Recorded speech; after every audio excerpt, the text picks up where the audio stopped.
Tapi pernahkah kita bertanya, apa sih sebenarnya ilmu itu? Bagaimana cara kita tahu sesuatu itu benar? Dan apa batas-batas kemampuan manusia dalam mengetahuinya? Selamat datang di pembahasan filsafat ilmu. Fondasi ilmu yang bukan hanya membahas secara teori, tetapi juga benar secara makna.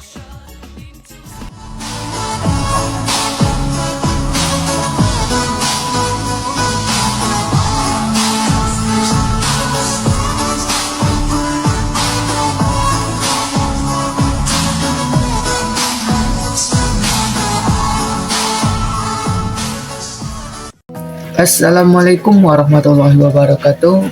Perkenalkan, nama saya Saifullah. Pada kesempatan kali ini saya akan membahas salah satu mata kuliah yang menjadi fondasi buat kita berpikir secara ilmiah, yaitu filsafat ilmu. Yang pertama, apakah itu filsafat ilmu? Filsafat ilmu adalah cabang filsafat yang mempelajari dasar-dasar asumsi, metode, dan validasi dari ilmu itu sendiri. Kalau ilmu fokus pada menghasilkan pengetahuan, sedangkan filsafat ilmu fokus mengkritisi cara pengetahuan itu dibuat. Dengan kata lain, filsafat ilmu mengajukan pertanyaan, bagaimana ilmu itu bekerja? Apakah pengetahuan yang kita miliki itu benar? Dan bagaimana cara kita membedakan ilmu dari sekedar opini? Yang kedua, objek filsafat ilmu. Ya, ini terbagi menjadi 3 poin. Poin yang pertama, ontologi.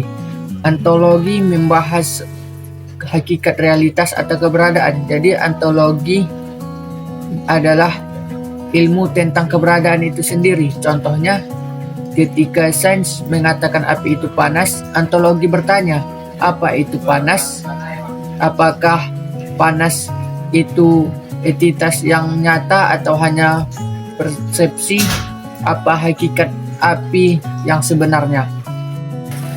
Poin yang kedua, epistemologi. Bagaimana cara mengetahui? Epistemologi membahas sumber pengetahuan, metode, dan kriteria kebenaran. Apakah pengetahuan itu datang dari pengalaman, yaitu empirisme, atau dari akal, yaitu rasionalisme, atau dari gabungan keduanya. Poin yang terakhir atau yang ketiga, aksiologi. Bagaimana ilmu itu digunakan? Ini membahas tentang etika dan nilai. Contohnya, ilmu nuklir bisa jadi energi, tapi juga bisa menjadi senjata. Aksiologi mengingatkan ilmu harus berpihak kepada kemanusiaan. 3 peran filsafat ilmu di era modern. Yang pertama, menghindari kita dari informasi palsu. Yang kedua, membuat kita berpikir kritis. Yang ketiga, membimbing etika dalam penggunaan ilmu. Yang keempat, supaya tidak merusak inovasi dalam ilmu pengetahuan. Jadi filsafat ilmu bukan hanya tentang teori yang rumit. Ia adalah fondasi yang membuat kita mengetahui dunia, berpikir jernih, dan menggunakan etika untuk kebaikan. Terima kasih sudah menyimak. Semoga video ini memahami esensi dari mata kuliah filsafat ilmu. Ilmu yang membuat ilmu itu sendiri menjadi bermakna. Assalamualaikum warahmatullahi wabarakatuh.